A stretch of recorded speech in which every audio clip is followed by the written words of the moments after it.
Vous êtes le général commandant les opérations depuis Kidal, au Mali. Il est 8 h du matin. La bordée de nuit de l'état-major tactique fait son compte-rendu à la bordée de jour qui s'apprête à la relever, en présence du général, au vu de la situation. Pour tous, garde-vous! Monsieur, dame, bonjour. Repos, asseyez-vous. Général? Général? On en est où? Eh bien, des renseignements rapportés de Touareg à Guéloc par des éléments avancés de nos forces spéciales indiquent une activité suspecte dans la localité de Tessalit. Il rapporte qu'un groupe armé terroriste, 30 à 50 personnes environ, circulant à bord de 8 pick-up, a établi il y a 2 jours en déplacement vers le sud. On sait pourquoi ils vont aussi vite? D'après les Touaregs, ce GAT escorte un chef terroriste très important. C'est notre cible prioritaire, dont la neutralisation est un impératif. Il se trouverait désormais aux abords de la localité de Taglit. D'autre part, les Touaregs nous affirment qu'un second GAT est en déplacement vers le sud afin de renforcer le premier. D'autres renseignements indiquent la présence d'engins explosifs sur la piste entre Télé Habit et Agueloc. En général, compte tenu de la situation, votre état-major soumet à votre décision 3 modes d'action.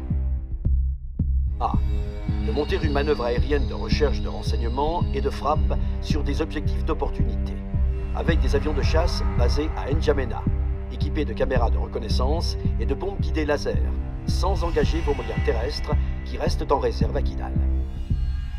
B. Ou alors, de monter une manœuvre aéroterrestre pour préciser le renseignement, en engageant des moyens techniques et humains appuyés par des hélicoptères. C.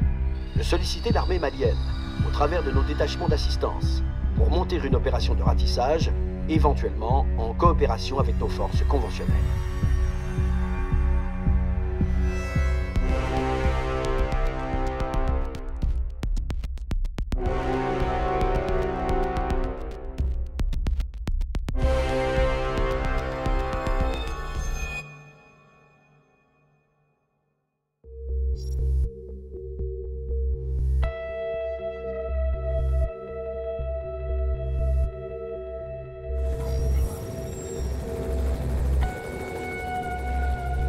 J+1, 10 h. L'action conjuguée des drones et d'une reconnaissance profonde de vos forces spéciales a permis de confirmer le renseignement.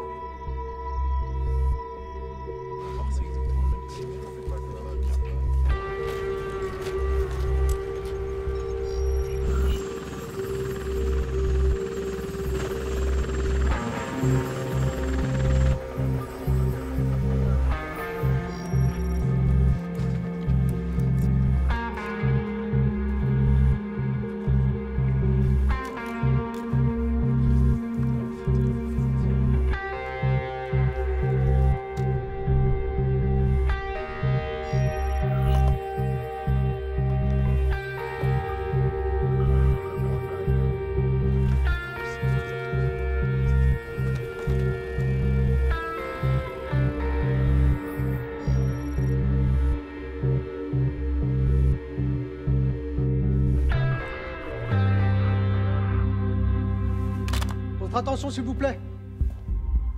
L'action conjuguée de nos drones et d'une reconnaissance profonde de nos forces spéciales nous a permis de confirmer le renseignement. Le GAT a bien quitté la localité de Taglit il y a 8 h environ, en direction de l'Adrar de Tigargar.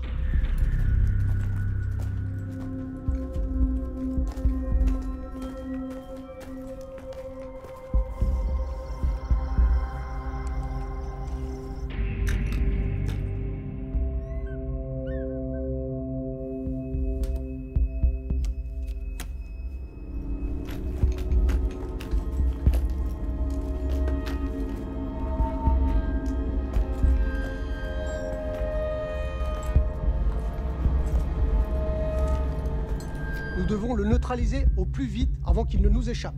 La région de l'Adrar est désertique, ce qui devrait faciliter nos opérations. Donc, pas de dommages collatéraux. Aussi, la capture de ce chef terroriste est une priorité stratégique qu'il nous faut absolument saisir.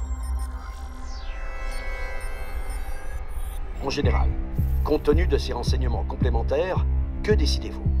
A. Les actions successives de vos forces spéciales, appuyées par la chasse de N'Djamena. D'abord sur le GAT dans l'Adrar, puis sur le second GAT dans le nord. B. Une action simultanée, avec une forte empreinte terrestre combinant des forces spéciales pour bloquer des voies possibles d'exfiltration de l'Adrar, tout en couvrant face au nord. Les casques bleus pour protéger nos propres axes de ravitaillement.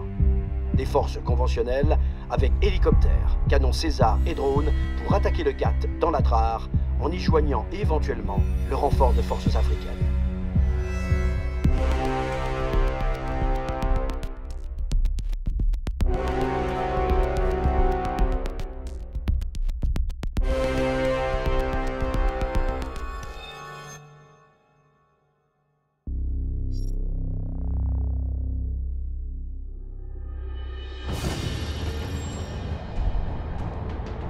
J+2, 5h30, état-major avancé à Kidal. Après 1h30 d'engagement, vous avez détruit 3 pick-up et une quinzaine de terroristes. Mais il doit rester dans l'Adrar encore des éléments ennemis, dont le chef terroriste.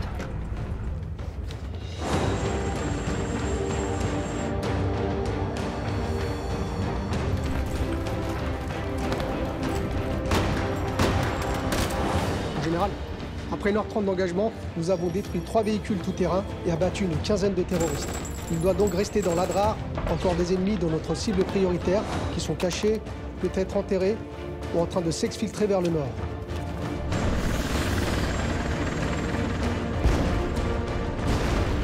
Nous avons 5 blessés légers et 2 blessés graves par balle qui nécessitent une évacuation immédiate sur Gao. Enfin, nous avons 12 terroristes prisonniers, dont 4 blessés. Mon colonel, un convoi logistique des casques bleus a sauté sur une mini-ED aux abords de Tel Aviv. Les casques bleus déplorent 2 morts et 4 blessés, dont un grave. L'officier de liaison de la mission des Nations Unies demande un soutien de notre part pour l'évacuation sanitaire. Très bien. Mon colonel, l'EM à Paris a cherché à vous joindre pour obtenir plus d'informations afin de préparer un point presse. Merci. Mon général, Mon général, votre état-major soumet à votre décision 3 propositions. A. Concentrer les moyens sur la réduction de résistance dans l'Adrar pour neutraliser entièrement le premier GAT, puis, à l'issue, poursuivre les opérations vers le nord, en particulier vers le deuxième GAT, tout en conduisant la manœuvre d'évacuation des blessés et des prisonniers. B. Poursuivre la manœuvre prévue en continuant la neutralisation du premier GAT avec vos forces conventionnelles et vos moyens hélicoptères et canons, tout en surveillant l'arrivée du deuxième GAT avec vos forces spéciales pour le neutraliser avec un appui-chasse, tout en conduisant la manœuvre d'évacuation des blessés et des prisonniers. C. Pour éviter des pertes supplémentaires, faire une pause dans les actions de combat au sol, boucler la zone de l'Adrar pour empêcher toute exfiltration et poursuivre la surveillance à l'aide des drones tactiques. Engager des cibles repérées au canon ou avec les tigres, tout en conduisant la manœuvre d'évacuation des blessés et des prisonniers.